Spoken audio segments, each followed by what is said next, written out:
And then the fellow's wife says, "Alrighty, but where did I park the car?" She lost the car? She lost it. Oh, goodness, no. That ditzy dame. You were such a card, Bob, an absolute card. Oh, don't encourage him, Mrs. Sutterson. Bob goes on with those zingers all day in the office. I've got 1,000,000 of them. He does, he really does. I'm not missing anything good, am I? Oh, goodness, no, darling. Bob's telling jokes. Golly, let me know when it's over.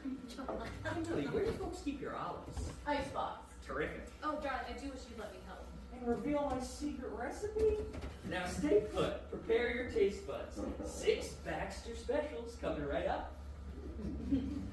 Everyone, do eat up. If there are any of Norma's canapes left over, I will eat every single one. Kitty, I insist you acquire the recipe for our cook. How I adore potted meat. Oh, the secret is spry vegetable shortening. It is. I'd be lost without my 3-pound can of spry on the shelf. Everything from potted meats to light, fluffy biscuits every time. I wish I'd had Spry when I was suffering the case of Bragg's biscuits. So do I. Oh, you. Really? Please, seltzer. I'll do the same. How about sardines? No, sorry. Yeah, that's all right. I'll make do. Sardines? What is in a Baxter special, Mrs. Baxter? I'm not exactly sure, Mr. Sunderson. I usually set mine aside and use it to varnish furniture. Oh. Oh, Norma, you don't. I do, I really do. Perhaps I should give Jim a hand. Yes, I think that's best, darling. Oh, no, you don't, Martindale. You're not leaving me in the hen house. I think I'm going to repair on my Tom Collins in case that Baxter special takes the enamel off my teeth. Your Bob is so debonair, Mildred. Oh, please, it's Millie to friends. Oh, and you call me Kitty. Oh, how fun. You think Millie and Kitty and Norma. I know, we'll call you Normie. Oh, well, I don't know about that. I'm good at naming things. The Washington Society Matrons League. I came up with the name for our annual bazaar last year. Well, what'd you name it? The Washington Society Matrons League. Spring Fling. Because it's in the spring. And fling rhymes with that. Well, aren't you horribly clever? And this year we're moving into July, and I'm in such a pickle. Nothing good rhymes with summer. Well, maybe we'll just call it the spring fling and hope no one notices. I find with a proper diversion, people won't notice anything. Cigarette girls? Oh, yes, thank you, Normie. Kitty, dear, would you like me to light it? Oh, I don't smoke, but I try to keep one handy in case someone else wants one. I'll have one, Norma. Oh, let me.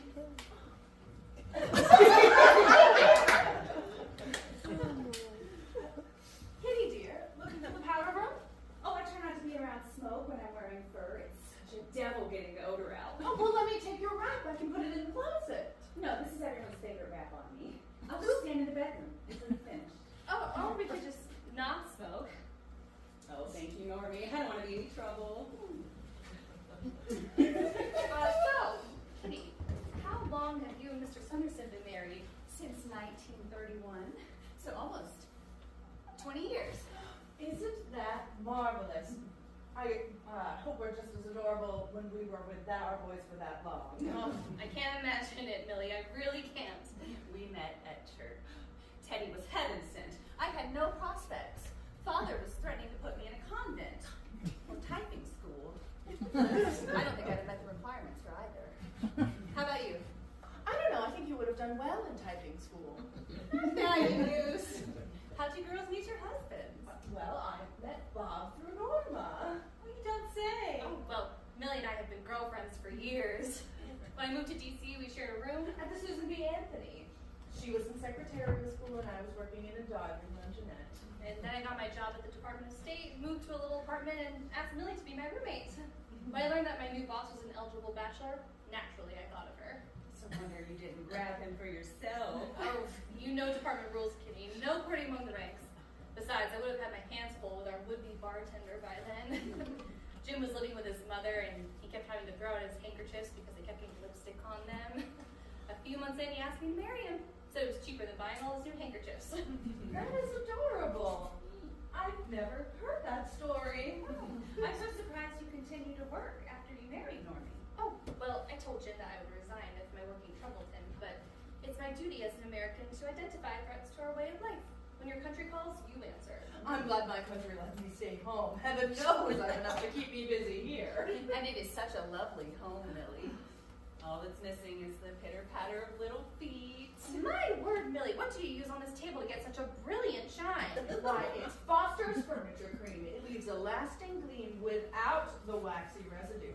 And with its patented long-lasting sheen, Foster's cuts my cleaning time in half. Well, it is simply divine. Isn't it, Kitty? Oh my, it is. Baxter Special says promise. Ooh, nummy nummy. Save your excitement till after you survived one, Millie. Oh, would anyone care for a cigarette? Oh, later, dear. Kitty's wearing fur, and it's a devil to get the odor out. All right, then. Well, I'd like to propose a toast. Let's hope he finishes before the ice melts. Oh, you. A toast to Jim and Norma Baxter, the best next-door neighbors and friends anyone ever had. And to Mr. Sanderson, it's a pleasure to work for you, but an even greater pleasure to welcome you and your lovely wife as new friends. Here, here. If I may add to the tributes, Martindale, as fine a host to us as he is an employee at the Department of State. How long have you been on the Personal Security Board? Since its inception, sir. Marshall appointed me in 48. Your methods of identifying anti-American personnel have resulted in the removal of thousands of security risks. You're on the front line of the new war, Martindale. And don't think I'm ignoring your contributions, Mrs. Baxter. Your efficiency is absolutely essential. Fine Americans, both of you. Well, I'm about to bust my buttons. My little woman, a real honest-to-goodness patriot. Oh, Jim, stop. I'm blushing. Really, sir, it's my honor. An honor for us both. Well, that's why I requested this gathering, to celebrate your next bold step in service to our country. Sorry, sir? The next step. The next bold step? Bold. He said bold. Well, it's the intention of our higher-ups, Jack Purefoy, Secretary Atchison, President Truman, to expand the scope of our work beyond just communists. There are other security risks within our ranks. Golly, no, what kind? Oh, Jim, darling, please. Well, persons vulnerable to blackmail, drunkards, loose women, general moral turpitude, and deviance. Oh my, I don't know if I should be hearing this. It's a harsh reality. I know. We're no longer living in the simple times we once took for granted. I don't understand what you mean by deviance, Mr. Sanderson. I wouldn't expect you to, Mrs. Baxter. It's unfortunate that you and Martindale will soon be well-versed in their behaviors. I'm speaking of gentlemen who prefer the company of other gentlemen. Oh, Teddy, you don't mean fags, do you? Don't be off color. It's what they call themselves. No, Mrs. Sanderson, I think that's the word other people use. The word is immaterial. Surely you would find them when you check for mental illness. Yes, of course. They're a far cagier opponent than we realize, getting around the test for mental stability. Perhaps it's because they're not unstable. No, Jim. That's not it. Can't argue with science. They're sick and demented, the poor souls. But I work in personnel. I'm no analyst. I wouldn't begin to know how to check for mental deficiency. But Martindale, you have an extraordinary eye for detail. Plus, there are other clues. These perverts, they have a certain carriage, a demeanor. They read motion picture magazines. They attend the opera. So we interview every fella who's seen the opera? I've taken Jim to the opera a dozen times. Well, Teddy, I've taken you to the opera. Oh, no. I never suspected. This is exactly the sort of silly speculation a proper criterion would avoid. Absolutely. Absolutely, sir. I will consider very carefully what the department should be looking for. Well then, to our new endeavor.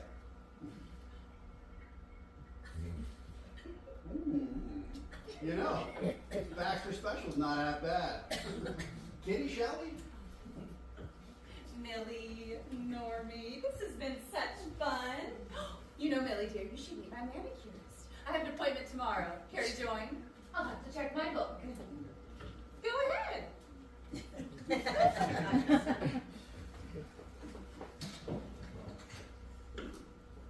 Tomorrow, you said? Drat. I have an appointment with my butcher tomorrow, all the way in Columbia Heights. Takes the whole afternoon. Really, where? U Street. My manicurist is at 13th and Clifton. We'll make a day of it. I'll phone you tomorrow. You goodies. And the hens have hatched a plan to spend our money, right, Martindale? That way, sir. I'll call you tomorrow, Millie. Ta. Ta. Normie. Ta. Mrs. Baxter, Mr. Baxter, Mrs. Martindale, my thanks for your gracious hospitality. Again, soon. Next time we'll host, huh? See you tomorrow, Mr. Simpson. Good night, sir. I'll help you collect your car, sir. Jesus Christ, I hope there's a fucking butcher on U Street. Simplicity, babe. The more elaborate the story, the harder it is to keep afloat. That's what you always tell me. I tell you that because you're simply terrible at coming up with stories. What the hell was that flapdoodle with the handkerchiefs? You've lost me. Oh, Jimmy, I wish you'd heard. She was telling this whirlwind story of your courtship, and this incurable sentimentalist included enough used handkerchiefs to fill a Chinese laundry. I had to bite my cheek. I could have bled. Wait, I think I did. You poor, pitiful babe. So, Mrs. Baxter, you and Bob are gonna save America from perverts. Fancy that. Well, that is what Bob and I do. Well, you look for communists, not homosexuals. Well, now we're looking for homosexuals and drunks and whores. Goody! How do you even expect to do that? Melly, it's not even worthy of discussion. It won't happen. How do you know nothing's gonna happen? Because Bob designed the system. Now, stop worrying, both of you. All this work for that gas bag and his dingbat wife. Now I have to go all the way down to Columbia Heights just to get my nails done. And find a butcher. Norma's right. You should keep your stories simple. I'm a pretty soul. What can I say? I used to write poetry, you know. Oh, we know. You were in Quebec for the summer. You were 19. A Midwestern girl in a strange land who encountered. The young and nubile Professor Pepper.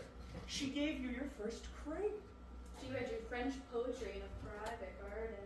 You learned to write prose and appreciate your body. You came alive as a woman and forever changed. I mean, well, I was.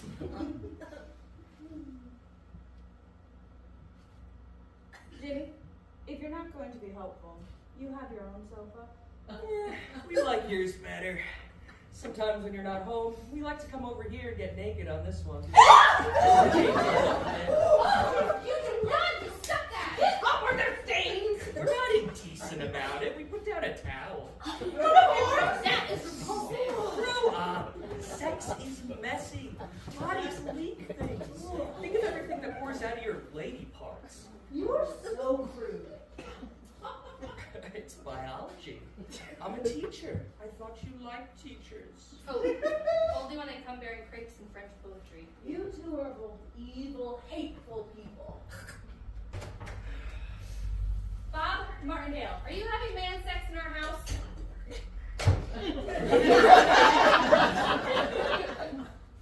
No, Norma.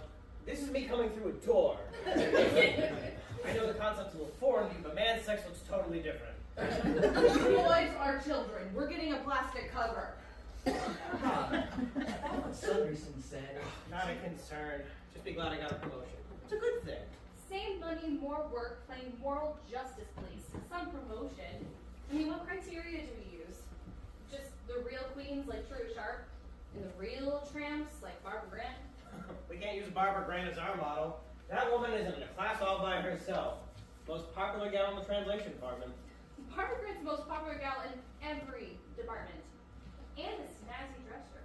But she's as loose as the nickel socks in Reno. Barbara Grant has never paid for her own meal nor slept on her own sheets at night in her adult life. Barbara Grant knows 6 languages. The first phrase she learned in all of them was, "Don't get me pregnant." Barbara Grant sounds fantastic. Half of Washington seems to think so. Let's have her over. You boys could help with the cleaning up. That's women's work. Jimmy Baxter, you get up right now. You do not want your ass kicked by a dyke. Are you really gonna fire people over this? People who don't use discretion, I suppose. We really don't have a choice, do we, Bob? Just people like Truett Sharp with his limp handshakes and his ass guts, for God's sakes. And Barbara Grant. Sanderson's right. The department would be vulnerable if someone made their activities public. But people like us have nothing to worry about. Why did I end up doing all the work in there? Because you're amazing and I love you. Boys, go home. We can take a hint. The Sisters of Sappho would like to be alone. Try the sofas. Oh, easy on the back. I intend to burn that sofa. Good night, boys. Good night, girls. Good night, Bob. Bob, you left your briefcase in our bedroom. Of course. I'll be over in a minute. Mrs. Baxter, what would I do without you? Well, you lose your briefcase, you know that for sure. Good night, Norma. Bob, I didn't want to say anything in front of Jimmy. He overreacts so easily, and Millie, well, you know. I'm concerned, Bob. There's no reason to be perturbed. When the department first started rooting out communists, there was very few, very obvious sympathizers. We've been very careful. Over 4 years without incident. But things have changed. No, they haven't. It's that kind of thinking that causes problems. We know how to get around the system because we created it. The whole thing has blown up, Bob. McCarthy's made it his personal mission. Nobody's taking Senator McCarthy seriously. The newspapers certainly are. Newspapers don't set policy. Are you sure about that? Bob, if there's anything that leaves us vulnerable, then the 4 of us, we lose everything. Are you sure we're safe? I'm sure. Alright, well, sleep well then. I will see you in the morning.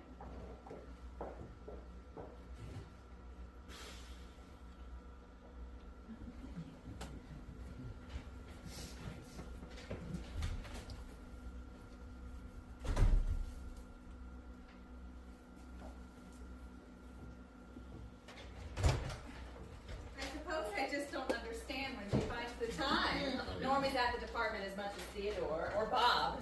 How does she make it home? Well, Norma's very industrious, and Jimmy helps around the house, picking up and such.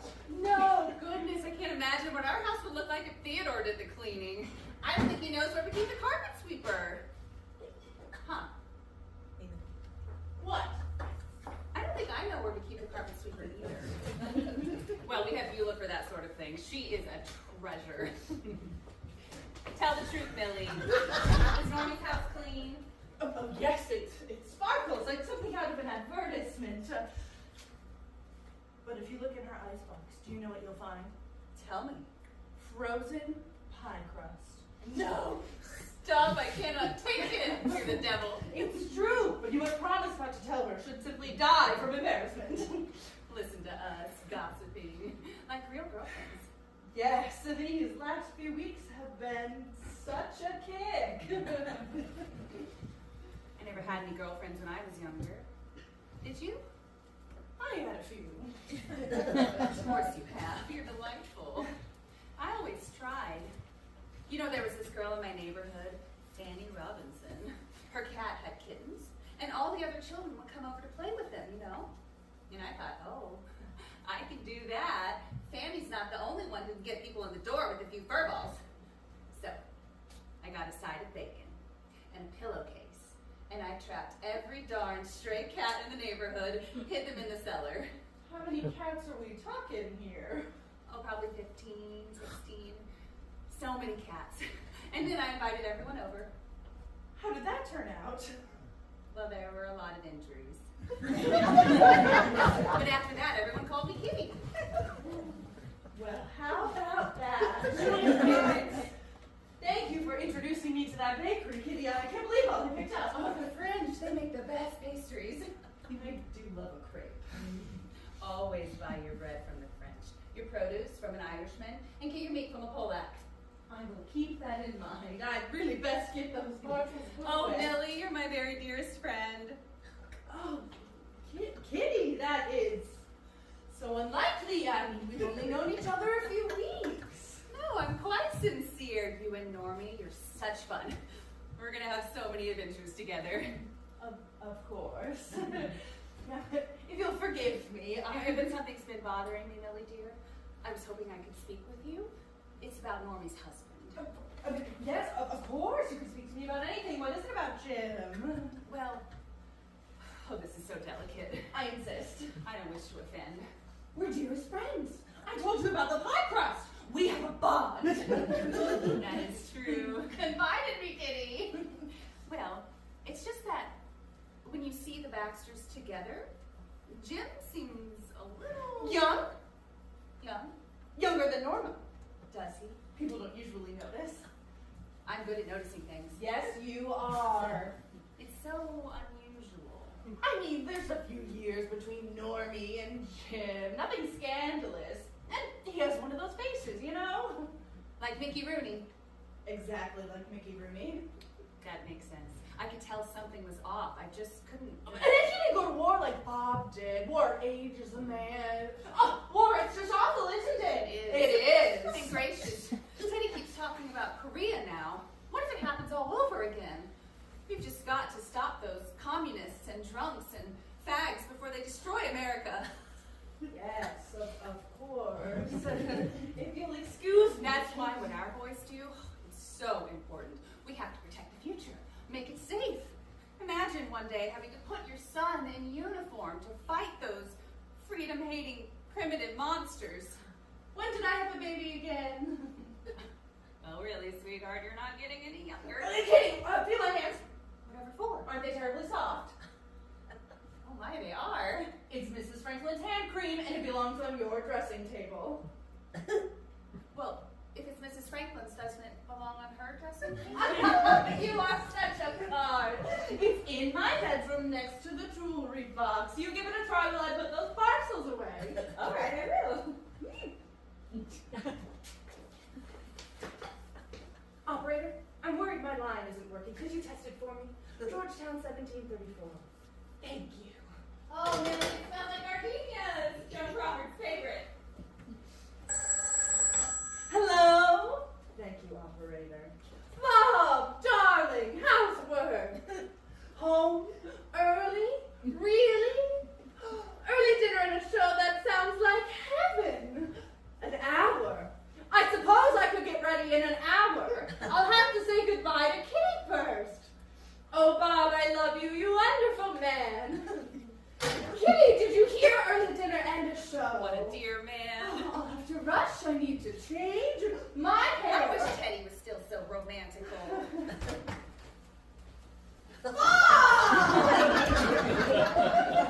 I'm home. How? Probably as usual. But you were just on the phone. Oh, was Kitty, I? that was ages ago. No, it couldn't have been. Oh no, the same thing happened to my Aunt Regina. Really? My poor Aunt Regina. You remember Aunt Regina, don't you, Bob, darling? Poor Aunt Regina. What happened to Aunt Regina? Her memory started to slip whole afternoons and then weeks at a time. But I'm sure that's a long way off. Suddenly I'm not feeling very well. I hope it's not the hand cream. It could be an allergy. Really? Oh, you get home and scrub up. We will leave the hand cream to Mrs. Franklin from now on. So sorry to rush off, Bob. Oh, pleasure to see you, Mrs. Sanderson. Oh, what's the show, Bob? I wonder what you mean. Our little surprise date, Bob. Oh, something Cole Porter, Paris, or anything goes. It escapes me. Or is it playing? I love Cole Porter. Oh, Cole Porter! Pity about that horse falling on him, though. It really teaches you to be more careful. It does. I'm always on the lookout for horses whenever I leave the house.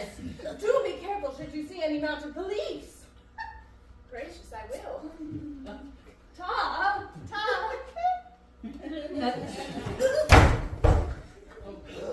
What was that all about? Nothing. Hand cream. Diversion. That is not an intelligent woman. You're home, Emily. I never. This is a nice surprise. Looking for Norma. She left work. In the middle of the afternoon? She sent a note, said she wasn't feeling well. I tried phoning here, but no one answered. I've been out with Kitty all afternoon. I only just got home. She hasn't been home since I got in from school. Well, I hope she's all right. I do too. Our principal's retirement party is tonight. I'll need a wife. If she hired a car, she would have been here by now. Would she have gone to the doctor? Did she say what was wrong? I don't know. I haven't seen her since this morning. Meetings. We let 6 more people go today. It's 91 in 3 weeks for those keeping score. Jack Purifoy's delighted. He's presenting the body count in the Senate committee hearing as we speak. Oh, God, Bob, I'm sorry. The problem is Lafayette Park. Men arrested there for loitering late in the evening, putting their screw in the bushes, bathroom stalls. Lafayette Park after dark. Not pretty. What do you know of it? Enough to stay away. Comes up so often we don't even have a conversation about it anymore. Lafayette Park's on your record, you're out, no exceptions. Well, there's only one reason they'd be there. Normally I'd agree, but today, Oswald swore his citation was all a misunderstanding, that he was just walking his brother's dog, didn't know the area he was in. And the worst of it is, I think he really was just walking that dog. Then why fire him? Because he was arrested for loitering in Lafayette Park. Yeah, but if he wasn't doing it. I can't take that chance, Mildred. Think about public perception. That kind of information leaks out, what would people say? That he was walking his dog. No, that's not what they'd say. Oh, Norma, there you are. I was so worried. Are you all right? I'm fine. Hello, everyone.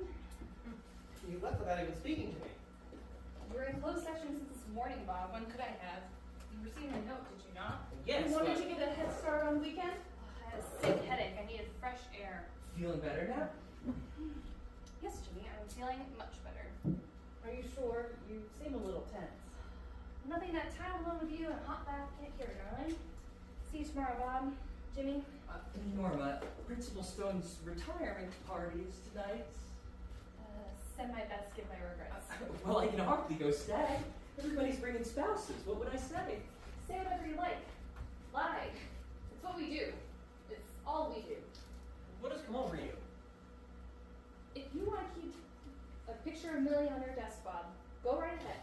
If I have to throw my darling Jim to the girls at the coffee counter every once in a while, no real harm. But lately, we've been living the falsehood full time, and it's exhausting.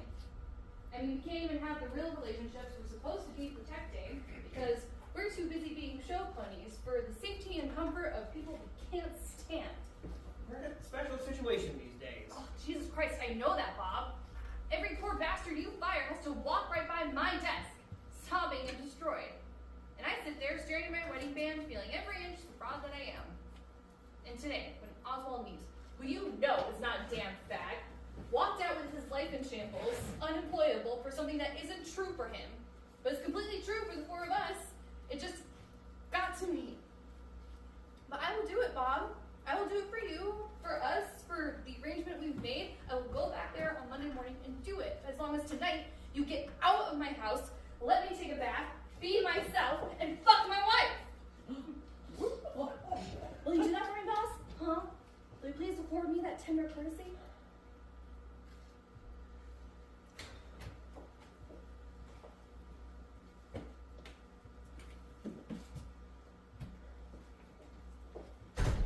I'm sorry, Norma. Bob's just been, you know. Jimmy, I'm sorry, but tonight you're on your own. It's fine, truly. No problem.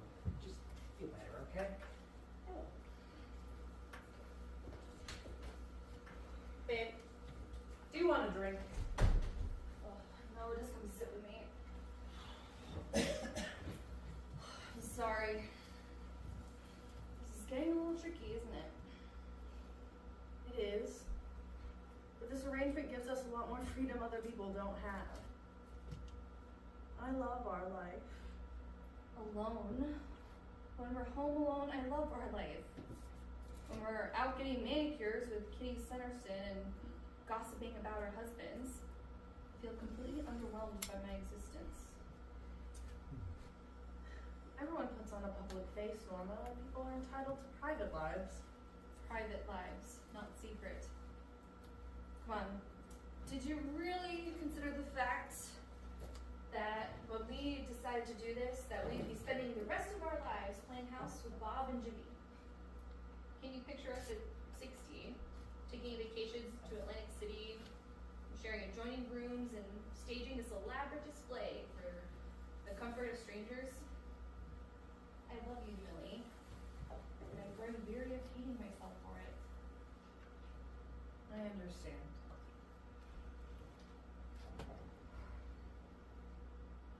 I hoped for children one day. I know. How? How can I bring a child into whatever this is? So, there goes another hope, another compromise for the world at large. It's not an impossibility, darling. It's just not something we can do right now. But that's my point, Millie. Are we laying down any foundations for the future, or are we just exhausting ourselves with the here and now? You're right. I understand. I'm on your side. Okay, well, is our side any different from the boys next door? I don't have the answer to that. Neither do I. But I think there's trouble brewing. But you're on my side. I'm on your side. I love you. I love you. Come on. Let's get you in the bath. That sounds marvelous. We'll wash your hair and you'll learn the terrifying tale of how Kitty Sunderson got her name.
Oh, Jesus Christ, you scared me. I'm sorry, Millie. I was just going. I was just getting out of the bath. Norma and I are going to be offered with Kitty tonight because she can't take her husband anymore. Because it'll turn him gay. Precisely. That's my bread. And my milk. I was hungry. There's no food at our house. You do have to buy it. I didn't have time to go to the market yesterday. And Bob spent the whole evening all peeved with Norma. And Norma's just mad at everybody, I guess. And I had to go to that party all by myself. And Bob wasn't even there when I got up in the morning. Don't know where he was, because no one tells Jimmy anything. And all I wanted was a glass of milk and a cheese sandwich. And all I had was cheese.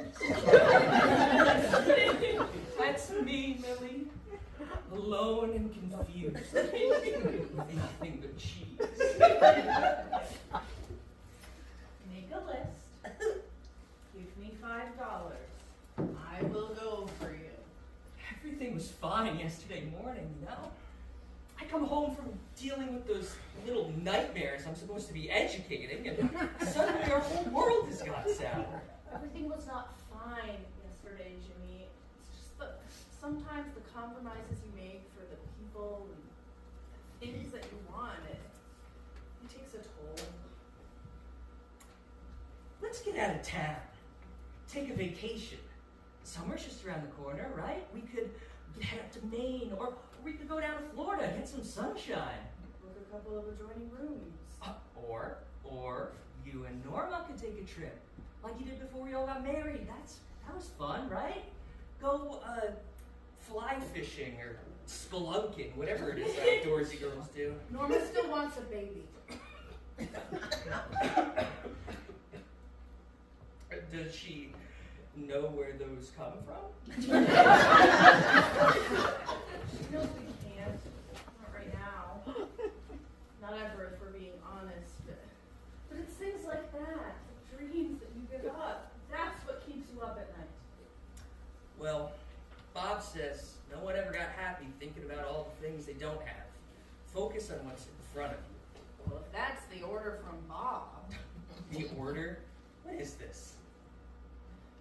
It's different for us than it is for you, Jimmy. We give up things too, Millie. Really? What do you and Bob lose? Privacy, for one, and a good deal of money.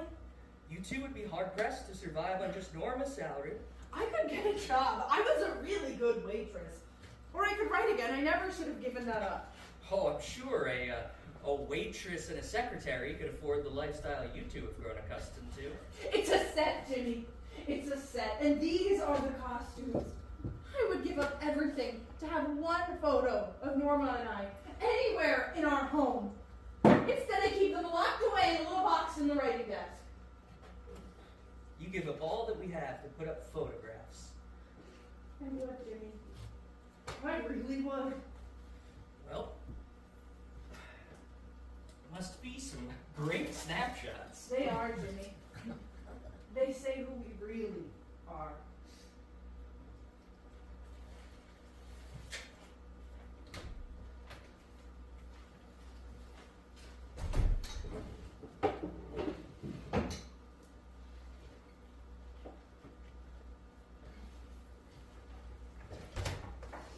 I got the mail. I put coffee on. Thanks, babe. What you got there? Oh, just the photos of us in Yellowstone, in the canoe, before it overturned. Oh. A nice couple from Arizona took that one. You know, the ones who wish their daughters got along like we did? Listen, can you take this mail over to Bob? I don't feel like running into him just yet. Oh, you're safe. He's not in. It's just Jimmy. He's acting a little morose today. I should go change. I told him I'd go to the grocery store for him. I take him with me. What time does Kay's car arrive? Oh, not till 6. I just want an excuse to take a bubble bath in the middle of the day. Oh, that'll make the laundry. There's money in my purse.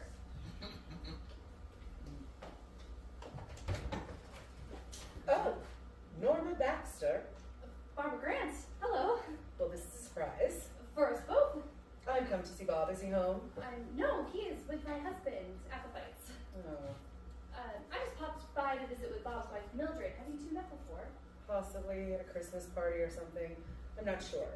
Might I come in? Oh, yes, how silly of me. Miss Martindale had to run an errand all of a sudden. We just put coffee on the stove. Care for a cup? That would be perfection. Oh, so what brings you to see Bob? I was doing a little shopping on Wisconsin. That new hat shop, it's darling. Have you been? Not yet. Is that where you got the one you're wearing? No. This is Balenciaga from my last trip to Paris. All the American designers are favoring these small, tiny confectionery styles. They've convinced women to wear centerpieces on their heads. I did pick up a little something, though, appropriate for, I don't know, luncheon perhaps? I'll give it a whirl then. So, you were out shopping and thought of Bob? I have some things to discuss with him at the office on Monday. I thought I'd save us both the trouble and take care of it this weekend. Seeing as I was merely a few blocks away. Your shop sounds so exciting, Barbara. It must be so exciting to know other languages, other cultures. You know, I took a few years of Spanish in high school, just with language credit. I don't know when on earth I thought I'd ever use it. I really don't. Oh, I speak a little Spanish. Oh, do you? See, Say something. I just did. That's pretty much all I know.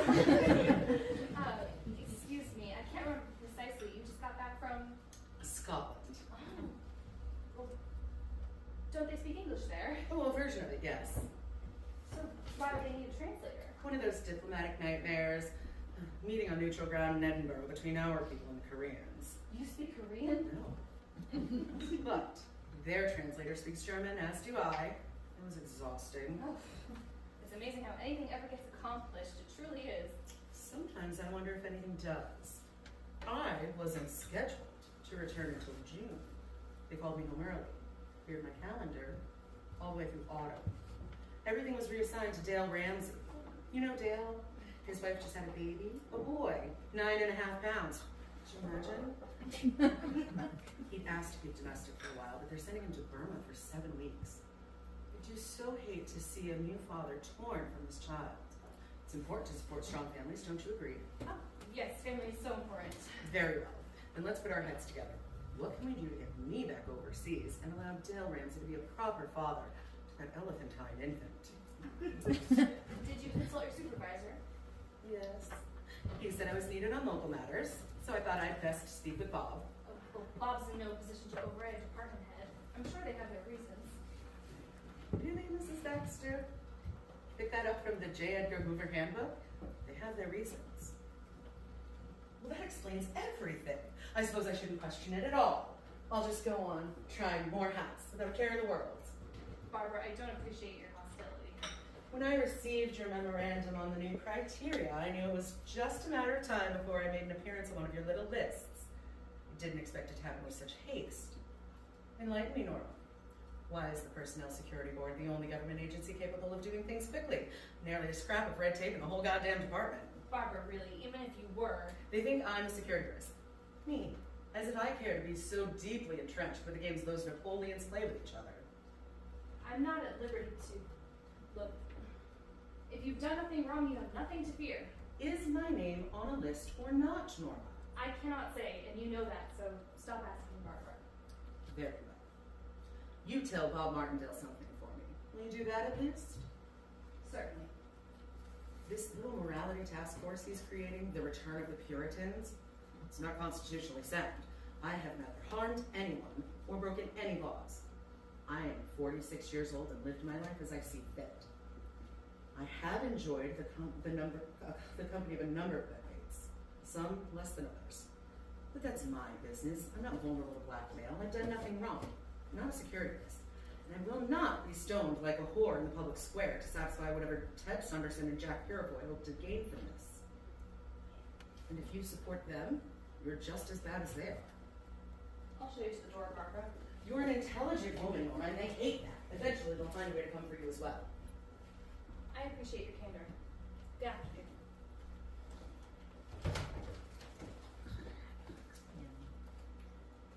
Thank you for the coffee, Norma.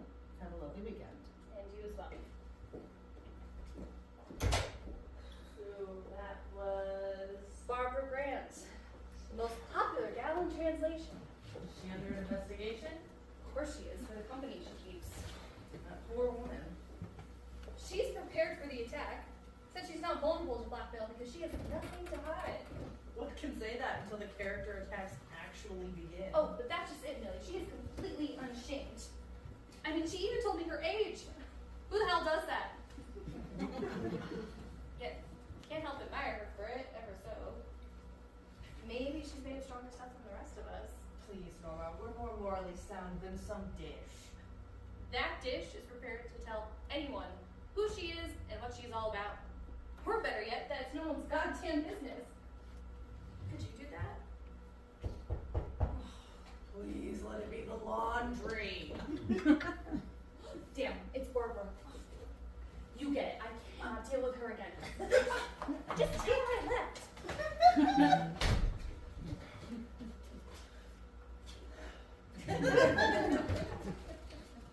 Oh, hello. Hello there. You must be Mrs. Martindale. And you must be. I have no idea. department with your husband. Oh, career gal, how exciting! Norma, tell me you stopped by. Oh, is Mrs. Baxter still here? Oh, no, she just left. You forgot your hat. Let me get that for you. Thank you. I forget my head, I swear. Oh, I'm sorry, Barbara Gray. I really must be. So sorry. You look so familiar. Have you seen the ads, the model and the ads for Lister cream, hair shampoo, billboards all over town and in Life magazine? Yes, I have. I look just like her. I'm sorry, Barbara Gray. I really must be going to the grocer for flour. I'm completely and utterly out, and if I make a cake again without it, Bob will be so cross. Well, thank you again. Of course, I'll tell Bob you stopped by. I'm so sorry, but I am certain we have met before. I'm sure we have. I've been to so many social functions with fried chicken for the Maharaja, who's a what's it. I never get to say those things, but you must be there to translate. How do you say this chicken is a little dry in another language? Das Heinken schmeckt ein bisschen usgereicht. Oh, that sounds so angry. What is that? German. Oh, if I meet Marlene Dietrich one day, I'll have to use that. But they wouldn't give her dried chicken. She's far too glamorous. Perhaps swordfish, something exotic. You know, I hate to plan a meal for her. I can't even remember to buy flour. I bet they'd give dried chicken to Hitler, though. If he wasn't dead. I wouldn't go to that dinner. It wouldn't feel right. You didn't meet Hitler, did you? No, I never met It Hitler. was just awful, wasn't it? I can't help but think. Oh, you know, all this talk of poultry and Nazis, and I still need to buy flour. Goodbye, Miss Grant! Tell me everything she was wearing. What's wrong? You look vexed. That summer in Quebec, when I was 19, Where is your mind? you know, in Quebec. The professor. Who taught you poetry and how to appreciate your body? Yes, darling, you do love to tell that story. Norma, that professor was Barbara Grant.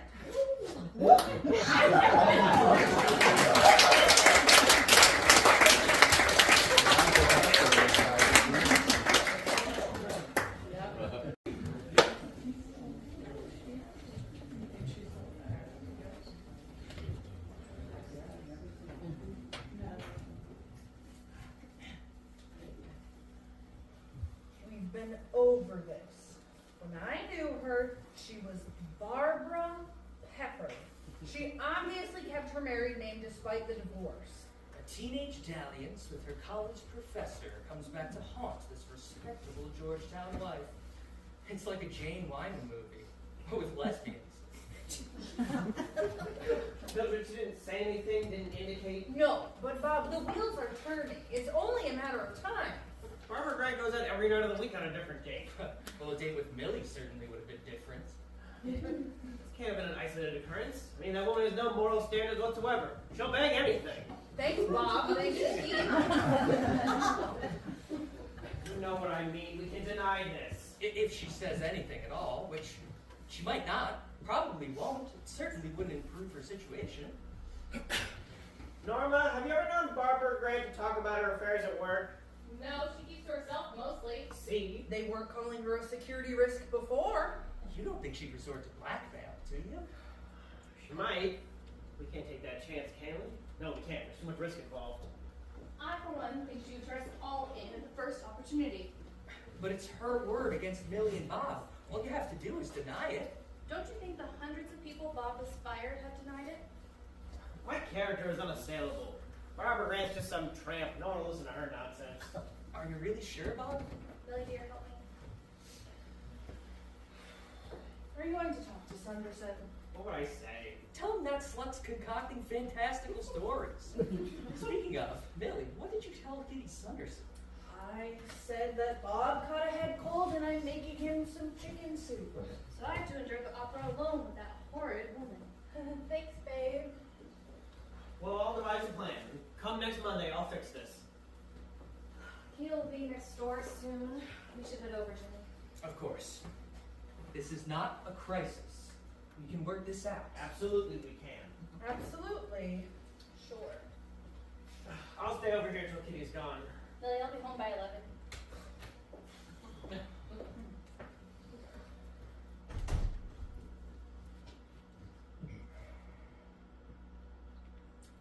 Bob Martindale, if you don't stop looking at me like that, I swear I will scratch your eyes out.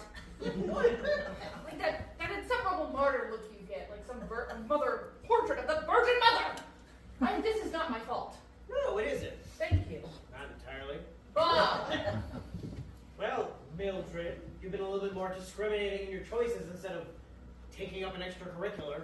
I am not going to defend choices I made before I even met you, Bob.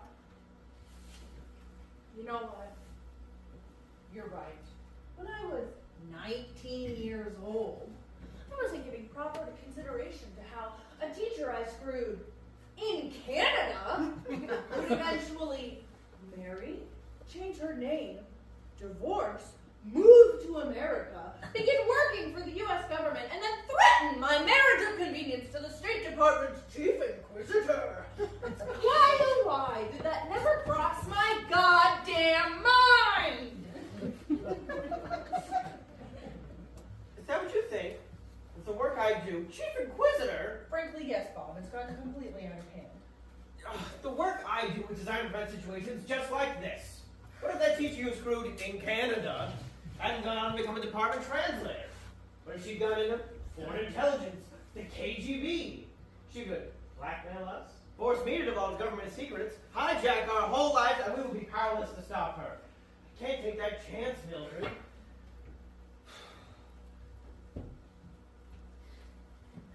You are my family. I'm trying to protect us. But I'm an American, and I'm trying to protect my country. This isn't an indictment on moral terms. This is realistically assessing risk. I see your point. Thank you.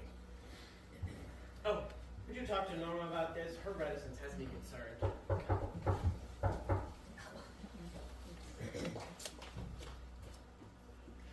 Shit, it's Kate Sunderland. Wait! Oh, damn it!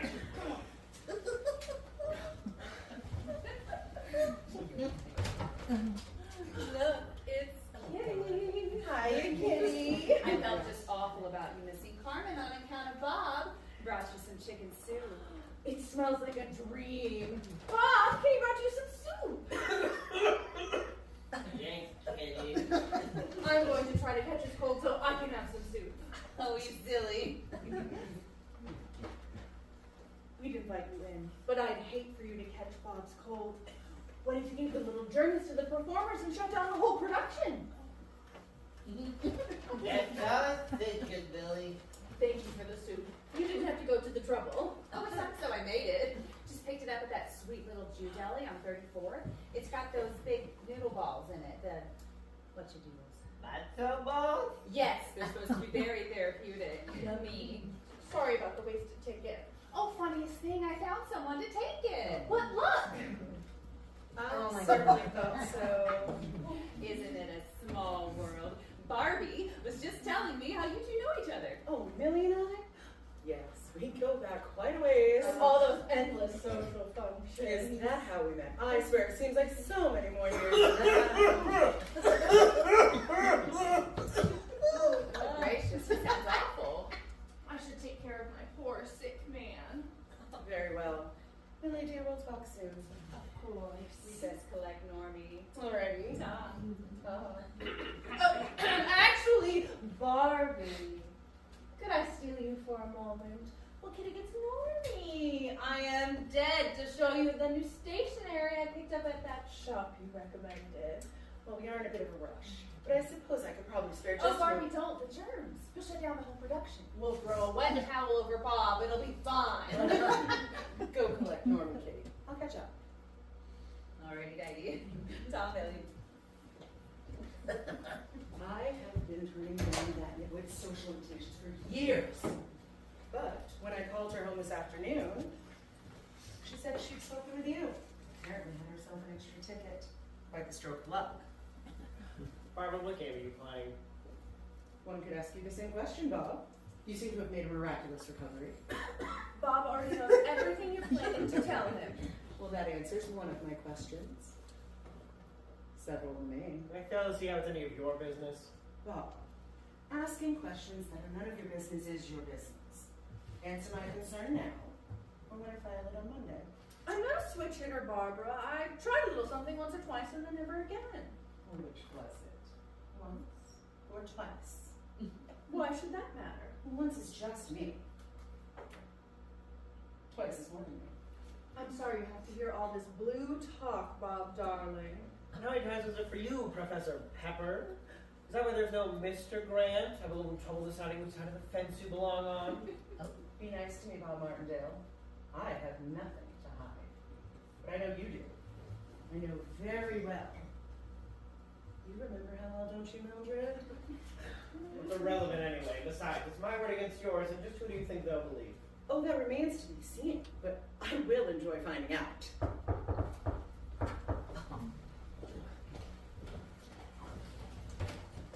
Barbie, we must be off. Oh, kitty, yay. I'm so excited I could just squeal. Me! Yee! Oh, Normie, darling, this dress. It's divine. oh, this old painting.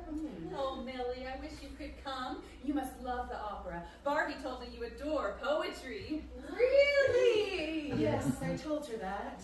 You did. I did. We really should be going. Oh, Millie even gave me samples of things she wrote. They're somewhere in my house. I want to find it. I want to read them. Oh, Millie, dear, what is that recipe for minted cherry gelatin you told me this afternoon? What, you just prepare cherry jello, as usual, and then add 1/4 cup of minted jelly. When slightly thickened, you add 1 cup of drained, diced grapefruit. It's perfect for a salad, dessert, and a spicy meat garnish. Ooh, tempting, rich, and refreshing. I am without words. Well, now we must go. Okie dokie. Feel better, Bob. Ta. Ta.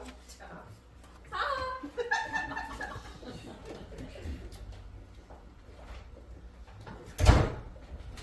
Shit! This is bad. This is so incredibly bad. Poetry? Oh, she introduced me to all those French poets. I had all these romantic notions.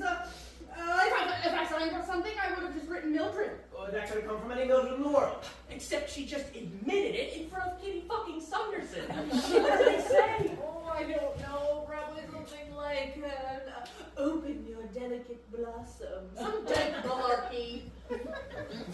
Kitty can choose easily. We can overcome this. The onus will be on Barbara Grant to prove that it was you. Really, Bob? Even if Barbara files a concern? With everybody else, it's just guilty until proven innocent. Why would it be any different if it involves you? Because I'm Bob Martindale. Compare handwriting. This is a disaster. This will be delicate, not impossible. God, begging you in a corner for the boss's wife. It was just the one time. Oh, sure. Nobody's ever used that excuse before. Jim, we never planned for this. Well, operating without a plan now isn't doing anybody any favors. I'm sorry, Jimmy. Did you have a plan you'd like to offer? Not yet. I gotta think. Bob? Talk to you tomorrow, Mildred. Phyllis, whatever we're gonna do should be decided as a family. Well, of course, but Norma's not here. So we'll all talk in the morning. But Bob. Millie, we will talk in the morning. Fine. Sure.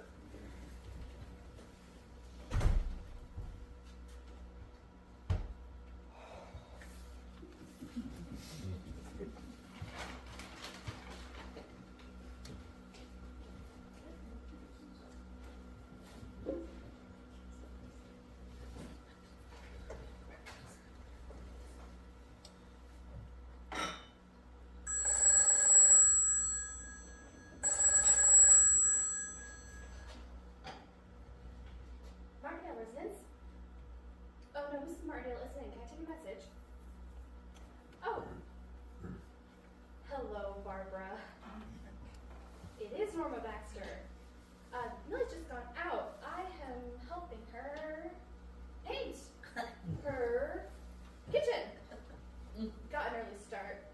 Millie just went out to go get more paint. Yes, it is difficult to find a hardware store open on a Sunday morning. But she's resourceful. No, Bob's not in either. Church. They're Presbyterian, so we can say, Please, God, let there be coffee. why, yes, Barbara, that is Millie Barbara. I am sure she would be happy to talk to you as soon as she sets those paint cans down.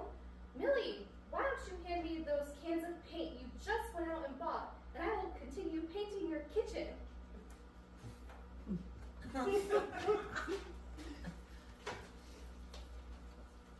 Hello, Barbara. How's it going? Of course. Norma, be a dear and put those paint cans in the kitchen.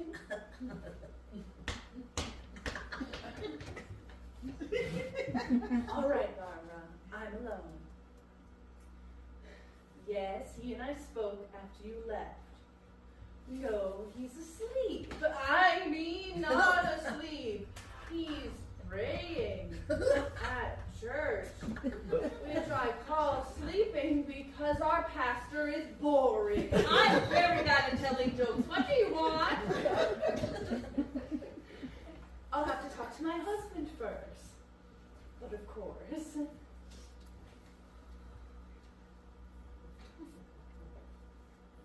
Well, isn't that lovely? Goodbye, Barbara.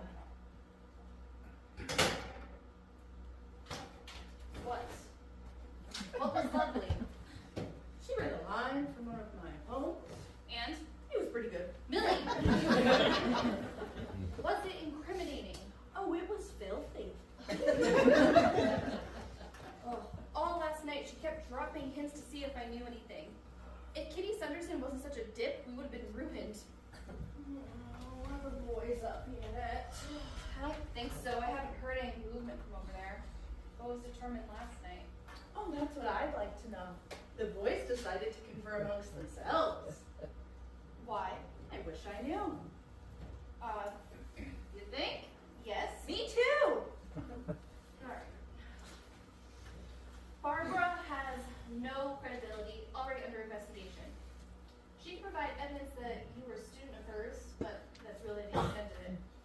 Besides, the men on the security board barely understand that lesbianism even exists. In their minds, it's not sex unless there's a man present. I love it when misogyny works in our favor. Right? Everything else is still firmly in place. Whatever she says or wants, we'll just say no and call her a liar. And that's all it'll take? Possibly. I mean, these days, the most basic insinuation of deviance is enough to remove you. And Bob's in such a position of authority. Just, oh, I don't know. You know, we could just have her over.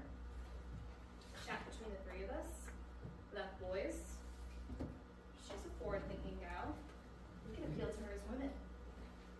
I won't take well to us handling this without him. I think she'll feel less confronted this way. As long as there's a complaint against her, she's going to use whatever she's got as leverage. Well, sometimes paperwork gets misplaced. It's not unheard of. We're really going to do this without consulting the boys? The boys don't always know what's best. Make the call to Barbara. I gotta go find a hardware store open on a Sunday morning. How come? Because I told that bitch we were painting her kitchen. That was another plate to keep spinning. I'm sorry, Norma. The show must go on. Although, I wish you'd write me poetry sometime.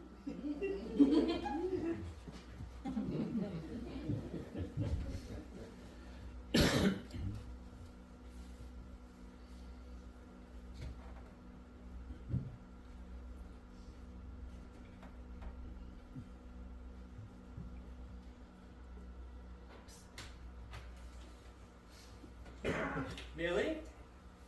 No, it's me. I'm in the kitchen. Ooh, that's a pretty color. Will you paint ours next? Honestly, I don't know why I'm painting this one. Some misdirection for Kitty Sanderson. You're home early. That night. Well, I took the afternoon off, and well, Mildred's out. Norma's still at the office.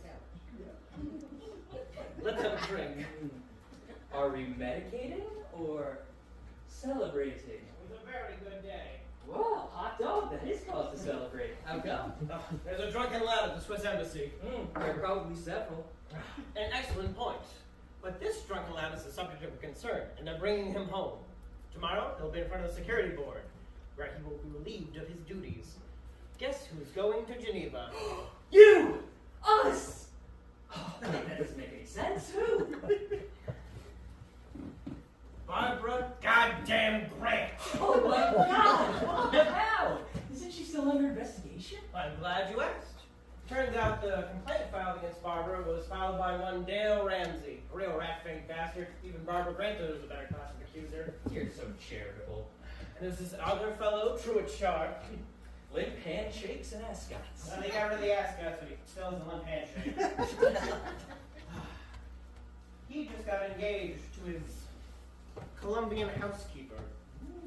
What a conveniently timed and utterly implausible romance. Isn't it though? Well, I called him into my office to congratulate him on his impending nuptials. Now I mentioned the increased scrutiny over immigration and naturalization. Told him I could make a few phone calls to smooth things over for his blushing bride. Well, this wave of relief just washes over him. When I said, do you remember last year's Christmas party where Dale Ramsey made that pass at Barbara Grant and she slapped him across the face? And he says, I didn't know, Bob. I don't think I do. And I said, are you sure you don't remember? Try real hard to remember.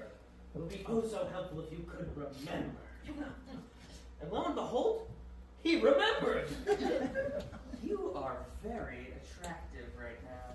So, there will be a signed affidavit from Truett Sharp on my desk tomorrow morning proving that Dale's claims are nothing more than the rantings of a jilted suitor.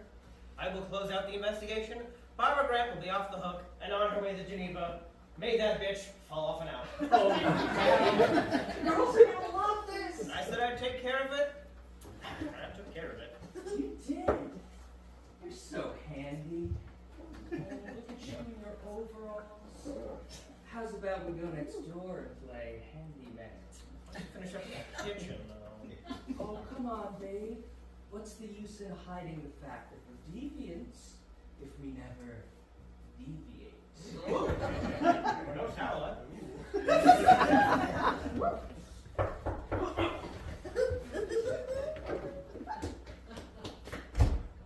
Sanderson! Kitty? Booze going!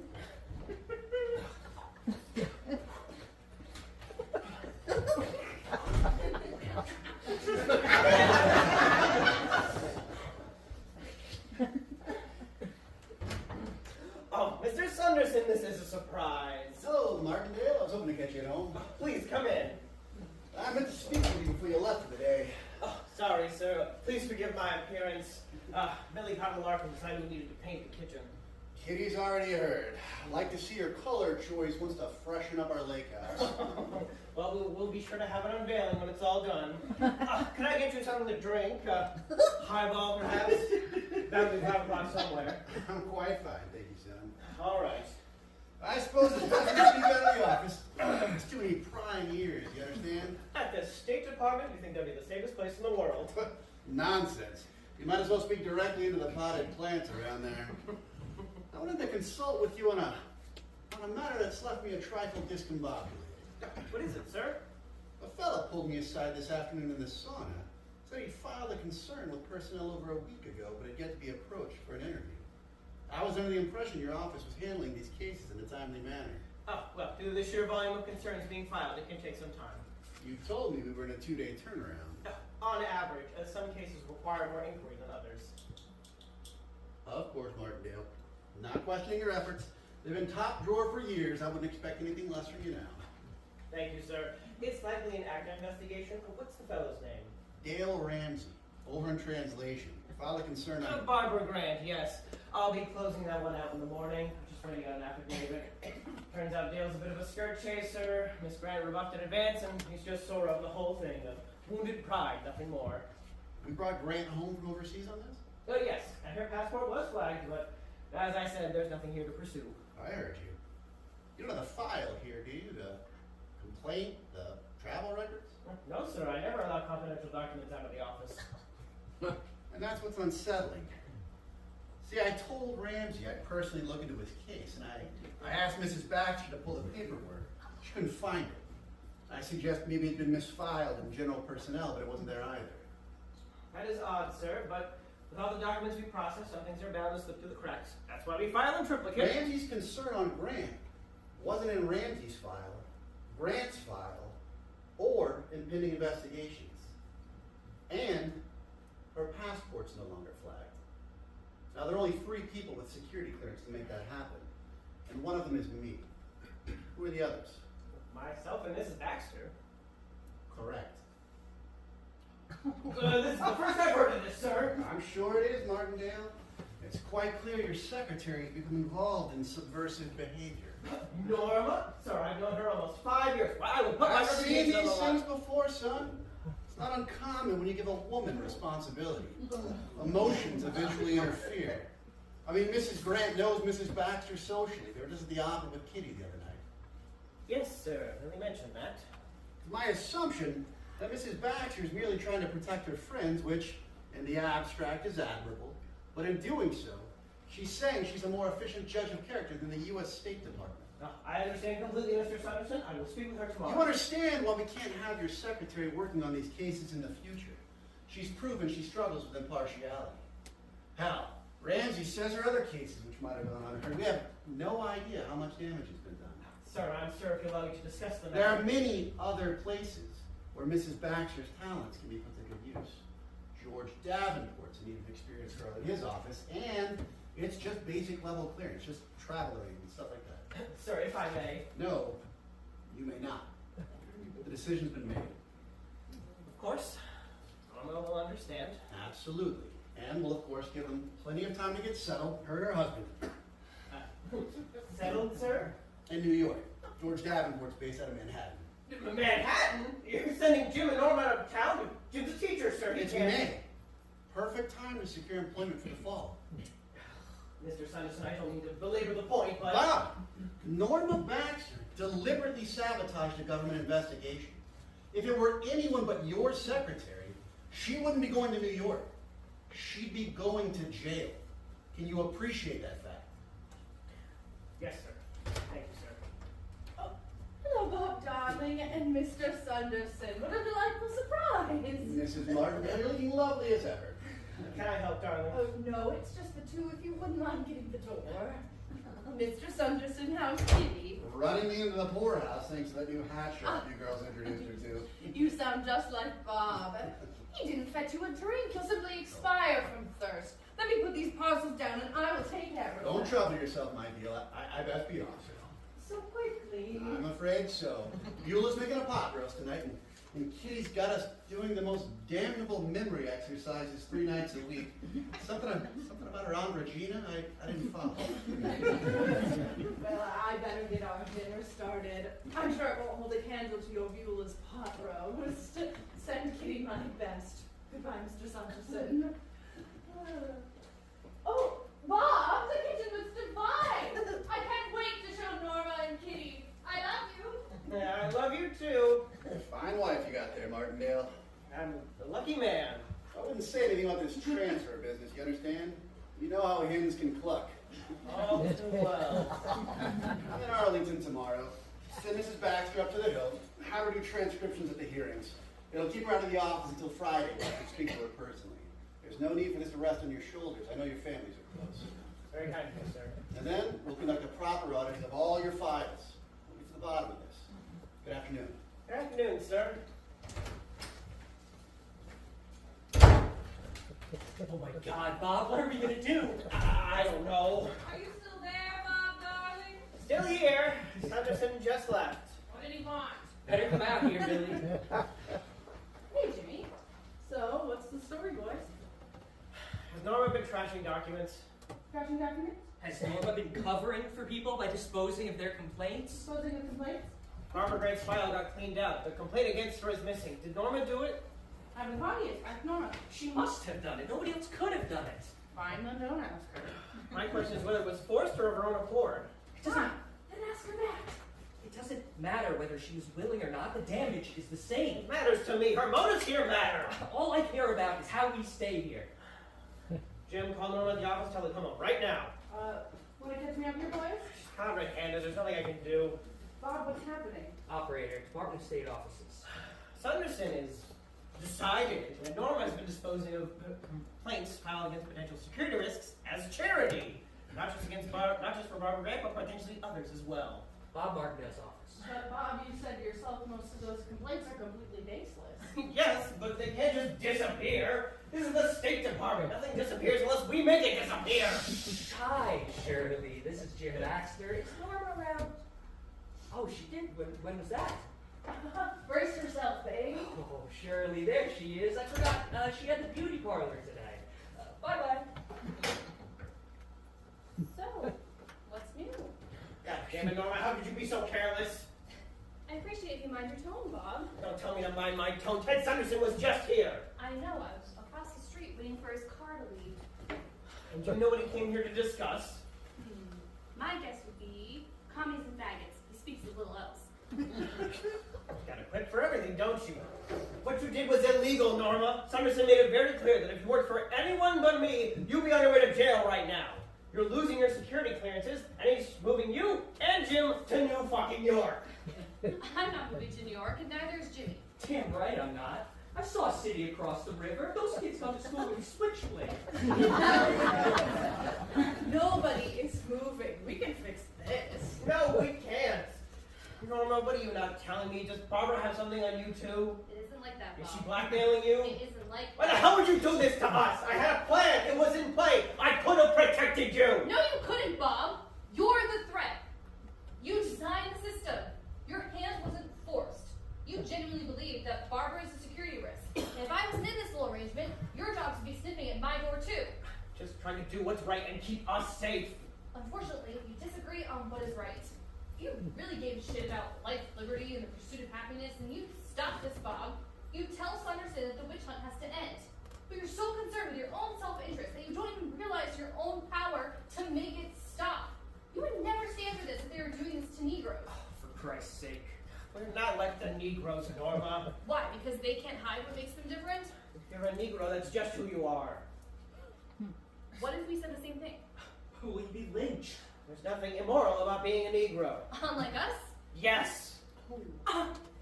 That's what they think. You know, Bob, our problem isn't that other people find us immoral and disgusting. It's that deep down, you agree with them. That's a lie. I know you love Jimmy, even though you're embarrassed by the term. But I think you love your life with Millie more. The pretend, the show. It's not just a necessity for you, it's your preference. That's not fair. I make the best of it. Well, I'm sick of keeping the curtains drawn and playing pretend. It's done. Babe, what do you mean? Well, I've been speaking with Barbara Grant. God damn it. Can we just please push that slut off a mountain? The people Bob's fired, the people we've fired, they're all walking around with scarlet letters on their resumes. None of them can get work. Inadvertently, we created a force of people with nothing to lose. We've already announced to any potential employers that they're deviant, so they figure, why not just take ownership of that? Why not just admit it? Why not just go to jail? Why not just get beaten to death in some alley? You have cracked your crock, Norma. Nothing's going to happen if you don't do anything. Exactly. Barbara's been making a lot of sense, and I think we can help. We're not going to be helping anyone, Norma. Sanderson wants you out of the office until he can tell you about the transfer on Friday. Well, then we best work quickly. Millie, go get your purse. Norma, please don't. I need you. You're my wife. I have to, Jimmy. We sheltered each other from the storm long enough, and I'm grateful, truly. But it's time we started thinking about the future and grew up. It's not a perfect arrangement anymore. Where are you going? I'm taking Millie to dinner. There are some people I'd like her to meet. Who?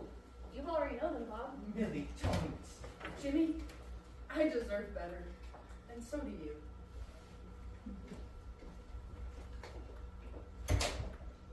I feel sick. God, Bob, you have to fix this. What they said, Jim, it isn't true. I want the life I have with you. Any life, no matter what it looks I like. know that, babe. You don't have to tell me. That's why we have to fix this. I'm not mad at Norma. She's just upset. She's misguided. She needs us to save her from herself. No, there's no reason with her. Her mind's made up. Babe, this is not the time to be reticent. Not. I just don't know what I can do to change anything. Bob, Maybe Mildred, but she'll just do whatever Norma wants, don't you think? Bob, listen to yourself. You're smarter than this. Don't know how to fix this, Jim. Well, you better fucking think of something. I don't know how to fight this. You would let everything that we've spent the past 4 years building together just fall to ruin? What would you have me because do, those Jim? goddamn dykes don't want to play the game anymore? It doesn't work like that, Bob. What would you have me do? Norma and Millie, what they want is impossible. They'd be unemployable. We'd go to jail and they'd end up in asylums for the rest of their life. You've got to get through to them. Nothing I can say, not right now. Then we'll leave them. We'll just divorce them and we'll find another couple and If I'm trying to prevent the department from casting aspersions on my character, the worst thing I can do is get a divorce. We are being hunted, Jim. They're using every tactic imaginable to flush us out. We just need to find some way to hunker down and wait until this is over. This isn't going to end, Bob. Not ever. Well, things will get better with time. How can they? Our own government is telling people by official order to despise us, to find us and root us out of society. I look at my students every year, spot the latents, buffing their fingernails and cutting pictures of Monty Clift out of magazines, and I'm so afraid. If it's this bad for us, what do you think it's going to be like for them? What do we do? We have to show the girls why we're the better option, how they're really protected, what they really lose. I say it's time we acted like men and got some control over our fucking wives.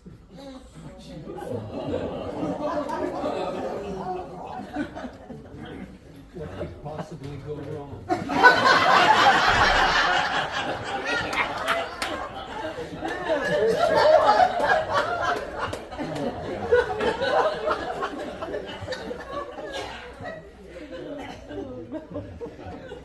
That was good.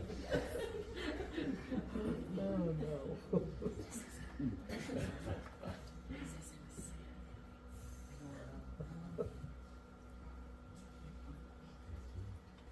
Just a few more. Thank goodness. I can't thank you enough for your help with these invitations, Millie. It's my pleasure, Kitty. You're going to be such a wonderful addition to the Washington Society Matrons League. Bring some vim and vigor in there. An honor to be asked, and Bob was so proud. Well, of course he was. You'll be the belle and beau of the summertime sprinkling. You're too sweet, Kitty. I was just a few years older than you when I joined. Teddy's mother sponsored me. That's how most scouts join, through mothers, mothers-in-laws. Was there a league back home in Ohio? Oh, yes. Mother was very active in the community. She's a real can-do gal. You take right after her. Yes, I suppose I do. Well, shall we get these boxed up? If I hurry, I can make it to the calligrapher by 6. How often did she make it to Washington? The calligrapher? Goose, your mother. Did she get to visit? Oh, yes. Mother vacations at least once a year. She simply adores the cherry blossoms. No. No, Kitty, no, that's not the truth. She doesn't adore the cherry blossoms. Kitty, the truth is, my mother and I don't speak. We've been no contact for 6 years. Oh no. Why's that? she's a terrible person. Mother wanted things for my life I didn't want, and I told her so.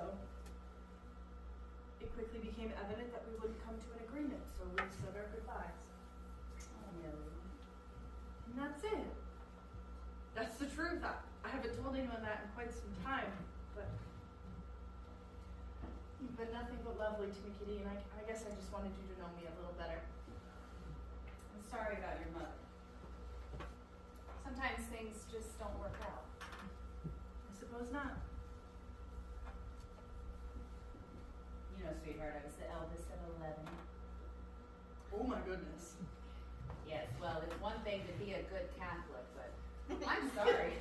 11 children is just carelessness. I was expected to pitch in, do my part, and I did. But before I married Teddy, I told him, I have already raised him. There will be no babies. And he was so relieved. Teddy cannot stand children. So then I was relieved. And I just had a good cry because I found this wonderful man. And life with me, just me, was all he wanted. That's wonderful, Kitty. Of course, marriage without children, it's so unusual. People ask questions. I found if you simply say, sometimes things just don't work out, it's enough. That's the wonderful thing about polite society. People are all dying to get the dirt on you, but there's no proper way to inquire. They find a way eventually. Well, I suppose they do. But fooey on them all. Let it pass it. We women are the homemade business. It's our secret power.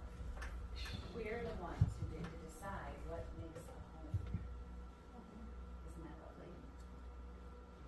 Yes, it is. Thank you, Kitty. Of course, my friend. Millie, you are not going to believe. Normie, look at Kitty!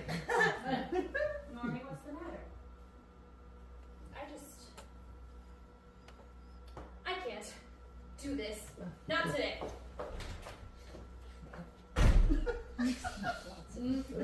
Kitty. Millie? Yes, Kitty?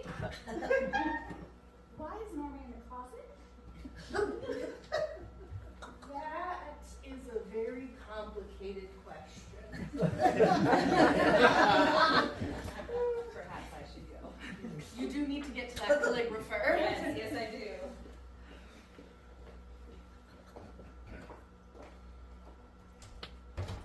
Tell Normie to take a spoonful of geritol with a shot of vodka. Will do. Tom. Oh, I'm sure you and Gary Ogden had a good laugh about when you called. The little woman running me into the poorhouse. Gotta show her where's the pants in this family. You two do the battle lines. We're just responding in kind. What is going on? I went to the goddamn bank and attempted to make a withdrawal. They said they had to phone my husband first. Mr. Baxter placed a restriction on the account. Oh my God. I showed him my passbook, told him that my own paychecks from my own job went into that account, and they said it was still a bank policy. The husband had ultimate say. I was so fucking humiliated. Let me guess, Mr. Martindale made the same phone call. What the hell are you two doing? Millie, Barbara Grant got fired today. There was a complaint filed. We had to act quickly. Who filed the complaint, Bob? I did. Oh, that sounds like a fair trial. Accuser, judge, and executioner. That's my darling Bob! You sent me on that fool's errand to Capitol Hill just so you can set your little plan in motion. What other plans do you have, Bob? What other surprises you got up your sleeve? You two were out of control. You're not supposed to be controlling us. We were just trying to protect our side. This isn't a battle. It was never about choosing sides. We want you to be a part of this. Why the hell would we want to enter into the destruction of our own lives? I am a teacher. I will never work again, anywhere. Do you understand that? Do you even care? Of course we do, Jimmy. But you're missing the bigger picture. In the long run, it'll be better. We fight now, demand to be recognized, and then it's over.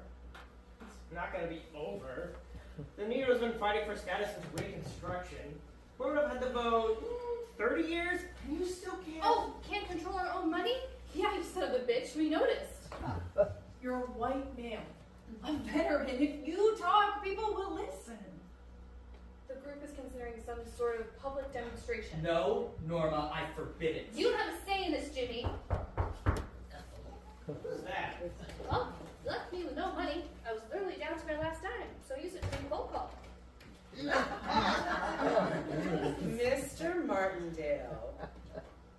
Martindale.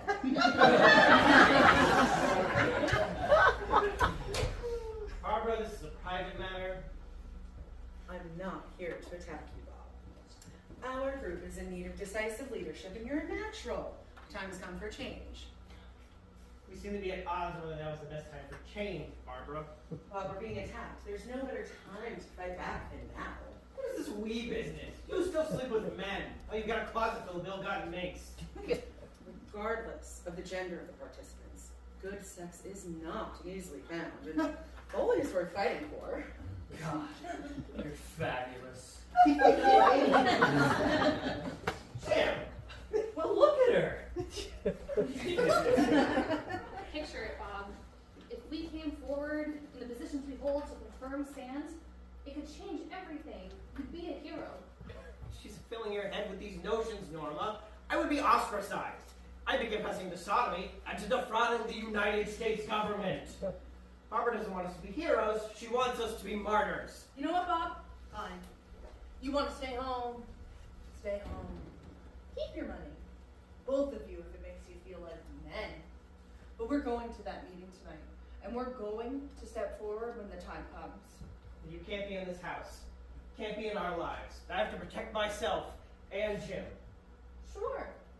Protect Jimmy, because Sam Hudson didn't want your protection, or Paul Partridge before him. No. Oh, come off it, Jimmy. Did you really think you were the first person that Bob offered this little arrangement to? You didn't even date before you met us. You're just another piece of Bob's plan. He won't step forward because he won't be in control anymore. It's not how it happened, and you know it. A I house can explain to you. of cards inevitably falls. Now is the time to do the right thing. It's the opportunity to do the right thing. You are leading them like lambs to a slaughter. God, can't you people see that you're being used? I think they're beginning to. You know what? The four of us can sit down and sort out how to keep you both protected as the situation allows after we move out.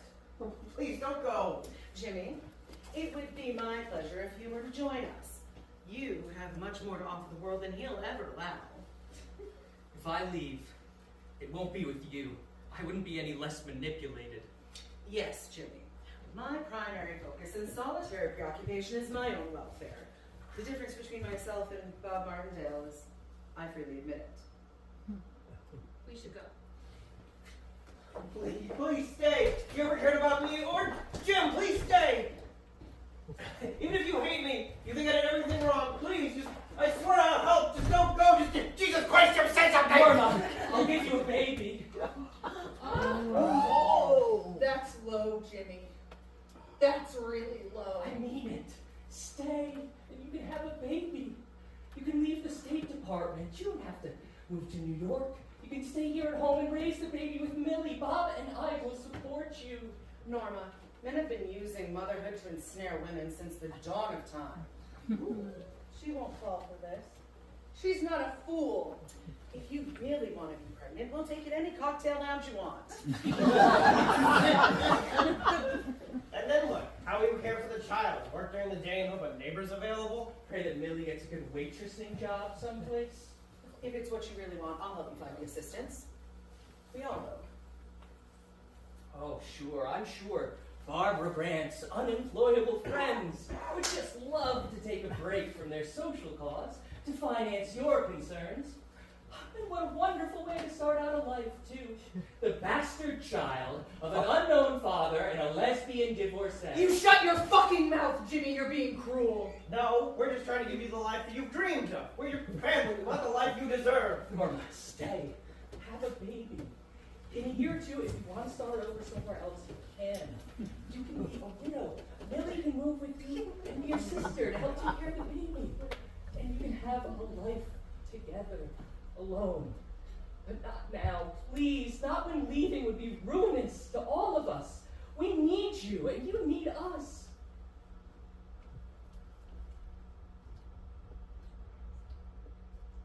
I'm sorry. We're staying. Of course we are. I thought you were stronger than that, Norma. Wait a few years, save up some money, and do it right later. It's a concession. A compromise. will support that.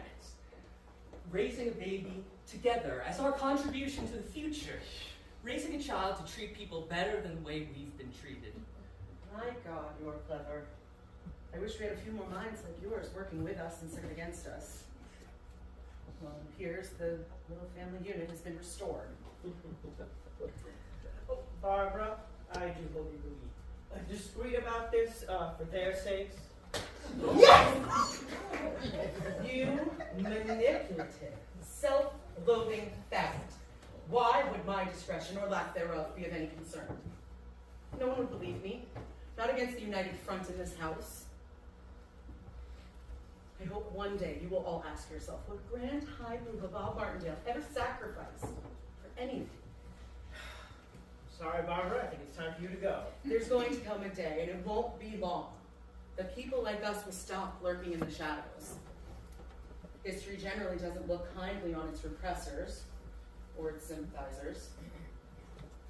The four of you are part of a dying breed, because the last hurdles we have to overcome aren't Sunderson or Purifoy or J. Edgar Hoover. It's people like you who live this lifestyle, who are too overcome with cowardice to defend it. And when we look back on your kind, we'll look back with pity and disgust, and then you'll be forgotten. And that's a comfort. All right, I know there's been a lot of... Millie? Barbara, wait! Millie, what are you doing? I'm sorry. Yes? Barbara, I want to go with you. Do you? Not with you, but not with you. Barbara, just come outside. But don't leave. Please. Fair enough. Millie, what are you doing? Jimmy, I know you're staying because you love Bob more than you should. You're afraid. Norma, the baby's your dream, not mine. And I know Jimmy making that happen is enough to keep you here, but it's not enough for me. It's not enough to keep me here. Aren't I enough? No. I want you, I wish it was, but it's a compromise, a concession. I love you, Norma, but I don't want to join in hotel rooms when we're 60. I want a real life. It won't always be like this. Things will change. You're right. They will. And I want to be a part of that change. You'll reap the benefits, and that's wonderful because I love you. But if I stay here, stay in this, it's giving up the belief that life should be better, and I can't do that. Millie, don't, please. You'll see. One day, these things are better. Because I love you. You raised that baby to see things the right way, just like Jimmy said. Because you love me. Mildred, what should I do? Oh, just say I went to Ohio to take care of my sick mother. Wait a while and say we grew apart. And I met up with an old sweetheart and asked for a divorce. Sometimes things just don't work out. Your clothes, your things. Do what you wish, I'll learn to live without. The laundry gets picked up on Wednesdays and returns on Saturdays. Bob prefers heavy starch. The secret ingredient to my red velvet cake is a little bit of tomato juice. Jimmy, your waistline has been 2 inches larger for about 3 years. I've been letting out your trousers so you wouldn't feel self-conscious. But when we buy you suits, you should know. I think that's it.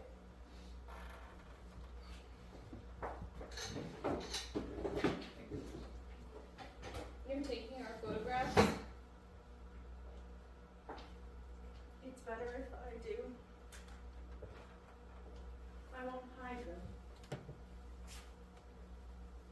Here. Good luck. I love you.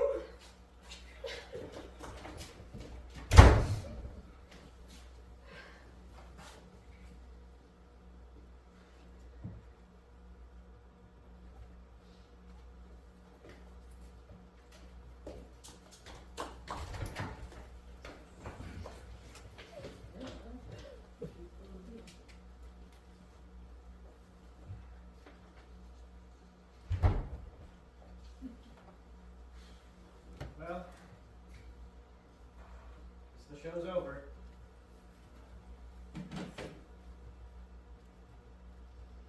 Yes, Bob. It is.